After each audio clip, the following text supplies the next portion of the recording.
Hello, everybody. Welcome to something, whatever this is. I don't really know. I love the Detroit Pistons. I like talking about the Detroit Pistons, obviously. So that's what I'm going to do today. That's really it. I don't think there's that much to it. I mean, realistically, it's like want to talk about the team as it is now and what I expect or want from the organization in the following, in the coming years. How I want them to approach the rest of this rebuild. Now, I think the best way to do that would be to start with right now and last year and take those into account and, build a perspective of what exactly a competitive Detroit Pistons look like. And, obviously that starts with our starting lineup. There is or have been a lot of changes to this team this offseason in the sense that the bench now has a lot of competition. But as far as who our main core guys are besides Ausar, it's the same. Now, Ausar is a huge development. It's a nice added piece, connective wing who is going to come in and have defensive impact on the first day. But I want to talk about the Detroit Pistons now. And obviously that starts with the players. At the end of the day, we're watching basketball and we're watching basketball players. So now, obviously, at the one, you've got Cade, hopefully coming back from his shin injury and better than ever. I mean, this man has been injured since basically college, and I'm really excited to fucking see him prove everyone wrong, and we'll get to that later. But yeah, Cade at the one, Ivy at the two, has the potential to become our best scorer, is, developing step by step, took huge leaps in the second half of the season last year, in my opinion, once he was placed a lot of primary ball handler roles. Obviously, he has some decision making to work out, some, after his first dribble decision making, I think is something important for him to work on, and I think he knows that. So that's something, we've heard he's a hard worker. We've heard he's the first in, last out in the gym. So I'm not worried about Jaden Ivey. And then, in my opinion, got Ausar Thompson starting at the three. I think you throw him in the fire. I think that's honestly the best way to do it with a guy like this who has the it factor, the tenacity, the go after it attitude. And Ausar clearly has that. He clearly has that. And I think giving him the opportunities to, shine next to a Cade, an Ivy, good, lob passers, good, playmakers in general, guys who will distribute and share the ball, a good shooter in Bojan Bogdanovic, who I believe should start at the four, will space the floor along with Cade and Ivy next to Ausar, which will really help him. We have other shooters on the team, but I think putting him next to our star young guys in Cade, Ivy, and Duren is going to be really important for Ausar's development. And that's just my opinion. But like I said, I also think we should start Bojan at the four. I know the defense will suffer, but I also think the offense is going to play a major role in developing the rest of the young guys. That's really my main thought process there, is that Bojan's three-point shooting and overall just spacing and gravity helps a lot with the young guys, a lot. And I think it'd be really hard to say that they should take that out of the starting lineup. Again, just my opinion. Now, I think it's fucking obvious Jalen Duren starts at the five. That's, no question, in my opinion. I think he starts at the five. I think he stays starting at the five. I think he is our starting center for the future. That's how I feel. I genuinely have such high expectations for Jalen Duren as a man and a basketball player. I genuinely think he has so much potential and so much promise, and it's all up to him to decide exactly how he wants to, him and Cade and Ivy and Monty, it's up to them to really decide how they want Jalen to shine in this system. And I think he can shine easily in really any system, but in a system with multiple ball handlers and playmakers and, some good cutters, I think Jalen Duren would really succeed in that with his high level of IQ and defensive and offensive potential. Now, off the bench, this is where it gets pretty exciting as well. Obviously, you have your starters who we all love, but you just acquired Monte Morris. That is a huge acquisition, in my opinion, for the Detroit Pistons. I don't think people are necessarily giving it enough credit. This adds a level of competition to our bench, minutes to our bench rotation, putting Killian Hayes kind of in a tough spot. And I think that, in my opinion, again, is the organization putting a fire under Killian's ass. I don't think last year was the organization putting a fire under his ass. I could be wrong, but I think by drafting Sasser, by bringing in Monte, I genuinely believe that this is the last chance for Killian. This is, and not last season. I think this is the last chance. And I think, Monte Morris is going to be a tough guard to beat out minutes for. He's a really high IQ player. He runs the pick and roll very well. He runs sets very well. He's a good shooter. He's a good playmaker. It's tough to argue against Monte Morris. It really is. And unless he's having, a cold streak from 3 or something, it's going to be tough to, substitute him for Hayes' defense and free throw shooting, I guess. But next to Monte Morris, most likely off the bench, you'll have Alec Burks, another really solid, steady, dependable guard. Really showed out in New York for a year or so playing point guard. I really enjoyed that. And last year with the Detroit Pistons, he was really solid, really efficient from the field, from the floor. And yeah, it's just, I enjoy having Alec Burks on my team. And I think off the bench, him and Monte Morris is going to be a really fun offensive duo. And then you've got Isaiah Livers as your backup 3. I think him behind Ausar, that defensive combination, as well as Livers' shooting and cutting ability, I think really is just a large part of what the Detroit Pistons do. And Isaiah Livers hopefully will continue to, progress and improve as a shooter and defender, as last year I'm pretty sure he was our best defender. But for him to be able to hopefully eventually slide in at that 4 position, I think would be huge for our future. I think if he can be that kind of switchable 3-4 who can shoot and, take it to the basket occasionally, that's gonna be a huge jump for our organization, in my opinion. Now, next to him, you've got Isaiah Stewart, who just got the bag. I like Isaiah Stewart. I'm a fan of Beef Stew. I'm not as high on him as others, but I do believe that if he can continue to develop the perimeter game, and I'm not talking about necessarily 3-point shooting, I'm just talking about moving it on the perimeter, being a connective piece rather than a stopping, a ball stopping piece. I'm thinking like a Bam Adebayo type of role where you're guarding the best big in the other team and you're playmaking and taking an open shot if you get it, but majority of the time you're screening and you're facilitating the offense, not necessarily with the ball in your hands. But then you've got the question of Wiseman versus Bagley, and that's a tough one. I'm not in either camp. I'm not gonna lie to you. I'm not in either camp. I don't like either of those picks. I think they're both overpaid for what they are. I think Marvin Bagley could be a solid, role cut big for us, but other than that, I don't really see it. So, that leaves the question of like, what do you do with them? I don't know. I'm not sure. And we'll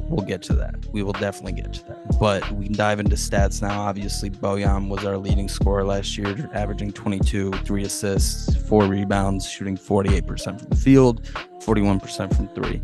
I think Bojan, if he's on this team by the end of this season, I'm going to be a little disappointed because I think that would be kind of mishandling of assets. But for the time being, until the trade deadline, hopefully he will supplement this, projected, and because me personally, I see us as a high volume, high percentage 3-point shooting team in the future, but projected low efficiency 3-point shooting team based on last year. Bojan will definitely supplement that as he did and continues to. Now, another huge part of, that next step up from last season will be Cade Cunningham coming back in. I think a lot of people have completely ignored him just in general. We will dive into the stats in a minute, but before we get into that, we'll just on the surface level, he averaged 26 and 6 as a sophomore with a hurt leg. It's not like he got surgery. It's not something, you just like heal from. So let's not fuck around. Now, another person not to fuck with is Jaden Ivey, who as a rookie averaged 16, 5, and 4, shooting 42% from the field, 34% from 3, and 75% from the free throw line. The free throws have to go up a little bit. 75 is okay. Realistically, I already talked about what I want to see improve from Jaden Ivey. What I like from Jaden Ivey, realistically, is the same things that I liked him for coming into the draft. I think, him as a floor spacer off the catch. I think him as a point of attack defender could be really solid. I think him as a general pace pusher is going to be huge for this team, especially next to a more patient guard in Cade, because Cade is athletic, but he's more patient for sure. And, your next leading scorer was Alec Burks, averaging 13, 2, and 3, shooting 44% from the field, 41% from 3. Like I said, super efficient season for Alec Burks last year. 3 rebounds as well, 2 assists. Wiseman and Bagley are up next with 13 and 12 each respectively. 8 rebounds for Wiseman, 6 rebounds for Bagley. Bagley did shoot 29% from 3. However, I'm pretty sure that's on pretty low volume, so it is what it is. Again, like I said, I can see Bagley as a roll cut big, but other than that, I don't necessarily believe in Bagley as much else on this team. Could be something else somewhere else. Isaiah Stewart, 11, 1, and 8, 44% from the field, 33% from 3. It's a continued step for Isaiah Stewart. Obviously, you want to see that 3 incrementally go up, 34, 35% next season, this upcoming season. And realistically, like I said, perimeter skills, not necessarily perimeter shooting. Next, Killian Hayes, 10.6 rebounds, 6 assists, 3 rebounds, 38% from the field. I don't want to go into the whatever. It's tough for Killian, and it's tough for us fans of Killian as a man and a player. We want to see him succeed, and if it's not with us, then that is what it is. I'd like it to be with us, but it is what it is. Isaiah Livers averaged 7, 1, and 3 on 42% from the field, 36% from 3, 82% from the line. Like I said, efficient and solid overall. I think Isaiah Livers, again, will be a huge connective role player for us in the future. And then, Joe Harris shot 43% from the field last year, played 74 games. So, all these people talking about Joe Harris not playing. Realistically, last season was probably one of his healthiest seasons he's had in a while. So there's that. Monte Morris in 62 games averaged 10, 5, and 3 on 38% shooting from 3. It's Monte Morris. I mean, I don't even know what his turnovers were, but it's probably low as shit. Probably 1, maybe under 1, with 5 assists. So that's definitely a positive, assist turnover ratio. Now, diving into some team stats,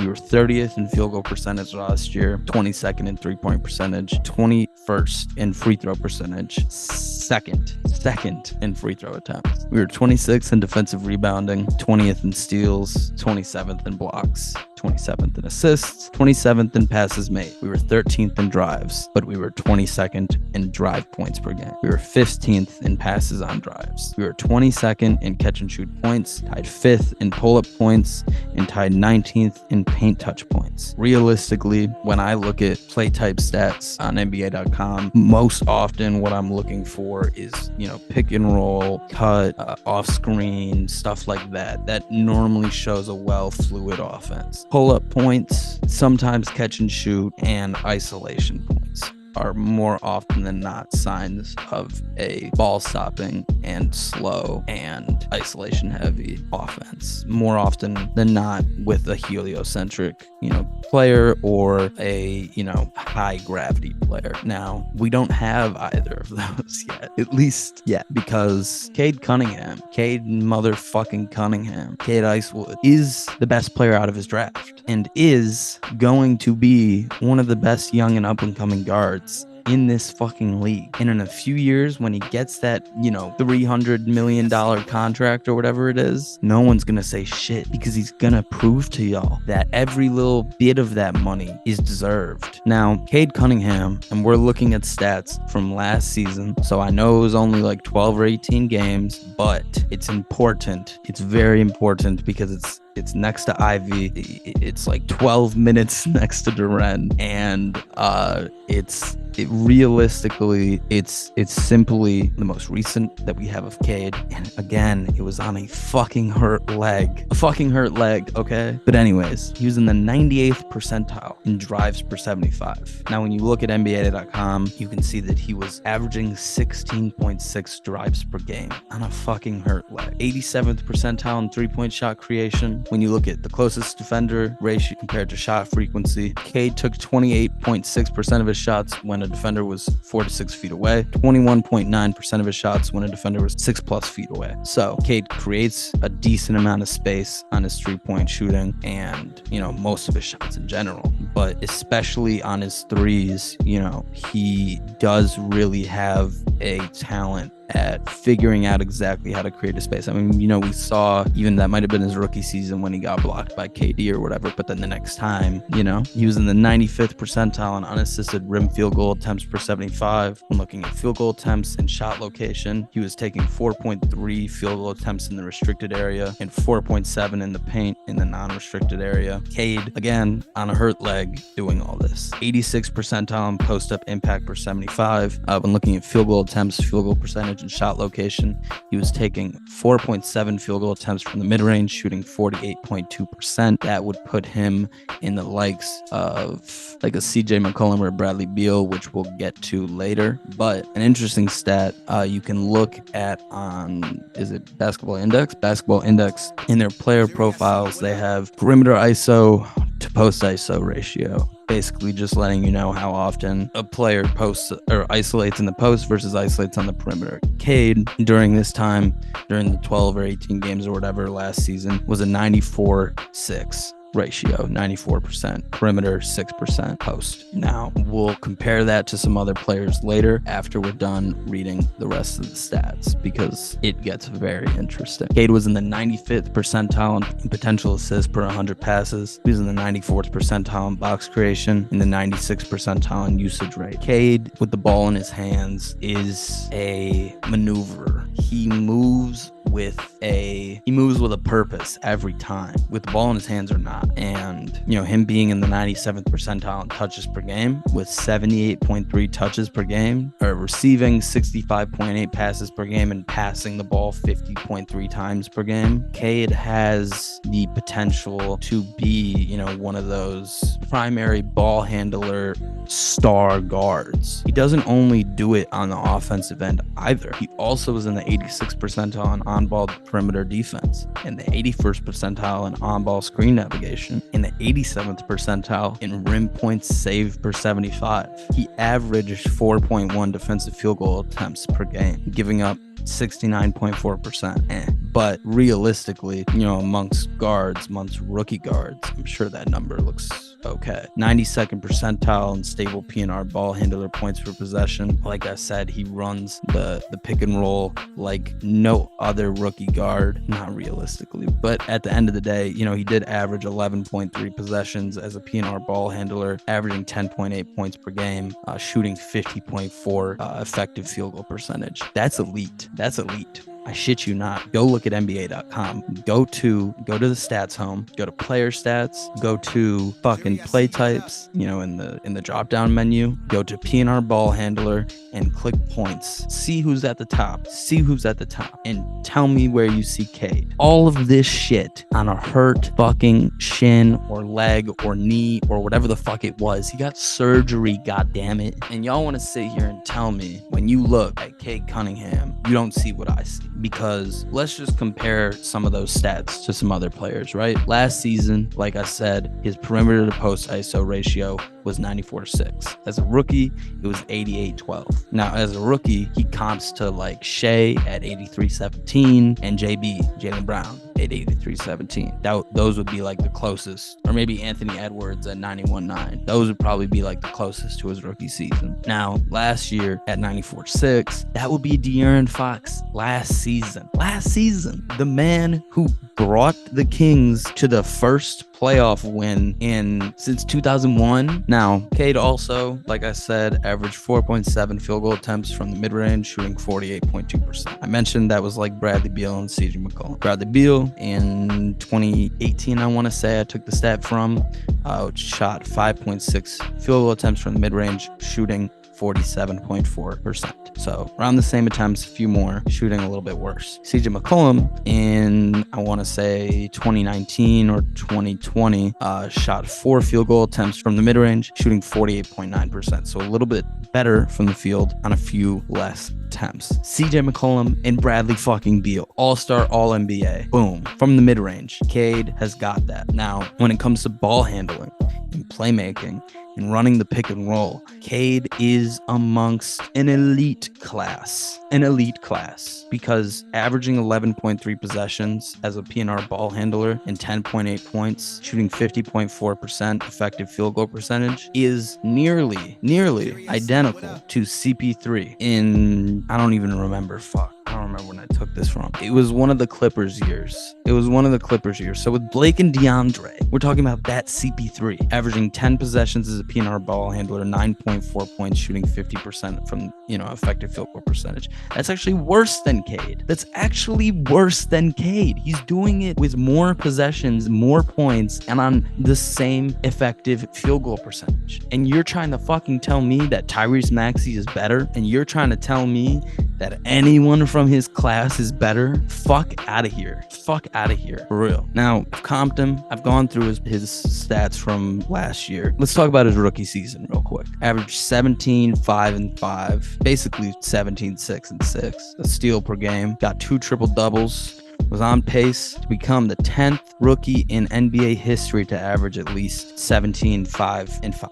Games with 25, 5, and 5. Cade Cunningham, 7. All the rookies combined, 7. Pistons rookie triple-double history. Cade Cunningham, 2. All other Pistons rookies, 2. Eastern Conference Rookie of the Month. Rising Stars Challenge MVP. Youngest player in Pistons history and 9th youngest in NBA history with a triple-double. Joined Michael Jordan as only rookie in NBA history with a stat line of at least 34, 8 rebounds, 8 assists, and 4 steals. Joined Isaiah Thomas as the only Pistons rookie in the last 50 years to record a game with at least 25 points, 5 rebounds, 10 assists. And joined Isaiah Thomas as the only Piston at age 20 or younger with at least 10 games with 25 points. Only Piston at 20 or younger with at least 10 games of 25. The only player to record at least 1,000 points, 320 rebounds, and 320 assists through 59 career games. Ready for the list? LeBron, Mike, Magic, Luka, Oscar, and Alvin Adams. That's it. Only people that ever averaged that through 59 career games. And you want to fuck around and tell me that he's not him. Disgraceful. It really is. But I'm done. That's enough with Cade. Jalen Duren is also projecting to be a fucking god. He looks to be one of the next best centers in the league. I'm talking Dwight Howard type. He's dominant when he wants to be. And I'm not saying that he doesn't try. I'm saying, like, when he turns the switch, shit gets scary. Because when he's attacking, there's not many people in the league that are strong enough and big enough to stop Jalen Duren. Simple as that. He was in the 100th percentile in rim shot quality. As a fucking rookie, 100th percentile in rim shot quality. Averaging 4.9 field goal attempts from less than 5 feet. Shooting 70% on those shots. He's in the 87th percentile in movement attack rate, the 87th percentile in movement points per 75. Ran 1.87 distance miles per game. He's in the 99th percentile in offensive rebounds per game, the 96th percentile in putbacks per 75. The 90th percentile in percentage of rim shots contested, the 91st percentile in rim defensive field goal percentage versus expected percentage, and the 99th percentile in rim points saved per 75. Jalen Duren, as a rookie, did all this. And he also, beat a couple records and had that game against the Spurs. And I'm not going to go in as in depth with Jalen Duren as I did with Cade. All I have to say with Jalen Duren is if you don't see what we as Pistons fans see with the playmaking and the defense and the scoring and the athleticism, god damn, did you see the video of him doing the 3 in between the leg, like the 3 East Bays in a row? Crazy. It's crazy. I can't fucking wait for this team. That's why I'm making this video, because I can't wait to watch this team play. I can't wait to watch Cade and Duren and Ivy and Ausar and Bojan and Livers and Sasser and Hayes and Monte and Stewart and even Bagley and Wiseman and Joe Harris and fucking Alec Burks. Man, I love this team. I fucking love this team. And that's why I'm so excited to, you know, have contract situations like we do, where, you know, in the 24-25 offseason, that's when we'll have to worry about Isaiah Livers as a restricted free agent. Realistically, we'll probably be able to throw him a similar to smaller bag that we threw Isaiah Stewart. We'll be able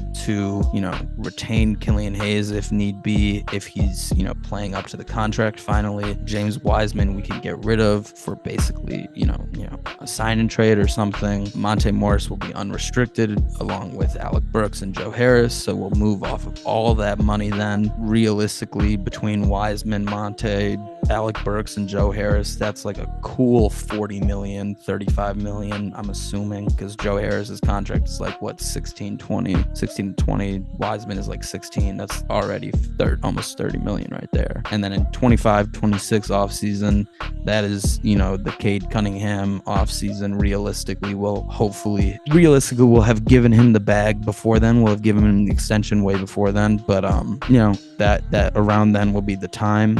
Bagley and Bojan will also be unrestricted free agents at that point if they're still on the team. So we'll move off that money. That's another, you know, 30-40 million right there. And then in the 26-27 offseason is the Ivey Duren restricted free agency, which hopefully again we'll have given them bags before then. Then obviously the year after that is Ausar's free agency. But again, these guys will hopefully be retained on rookie extensions before we get to that point. Now, as of right now, as of this year, we have some very movable contracts. We have Bojan Bogdanovic at 19.5. I wrote it down. I'm done. We have Bojan Bogdanovic at $19.5 million annually. We have Joe Harris at $18.75 million annually. We have Isaiah Stewart's new $15 million contract after, you know, obviously after we wait the 60-90 day window, then we can trade him if we want to, which obviously we probably don't want to based on the contract. Marvin Bagley, $12.5 million annually. Alec Burks, $10 million annually. James Wiseman, $9.9 million annually. And then Monte Morris, $9.25 million annually. And we have to wait the 60-90-day trade window because he was recently traded. So all of those contracts is 7 contracts that easily could be moved to a contending or, you know, buying team that wants, you know, shooting or playmaking in Burks and Monte, or scoring in Bojan and Bagley and Burks and Monte again, or defense and like Isaiah Stewart, or, you know, yeah, these are all acquirable players and on good contracts, where if we were to combine a few of them or, you know, finagle some things around with some other teams, we could really get ourselves a really solid player in the trade market. Now, I'm not saying we have to. I'm not, because like I said in my last video about the Detroit Pistons, I think we've taken a lot of our major steps already. And I think trading for a superstar or star or whatever right now, unless it's the right guy, is not the move. It's not the way to go right now. We need to figure out exactly what this team looks like competing, you know, trying to play for wins, trying to be a play-in or playoff team. That's the goal. And, you know, I'm super excited to see what we got this season. So yeah, that's all I got. This is a long ass video. I hope y'all enjoy. Sorry for ranting so much, but it is what it is. I'll see y'all. Peace.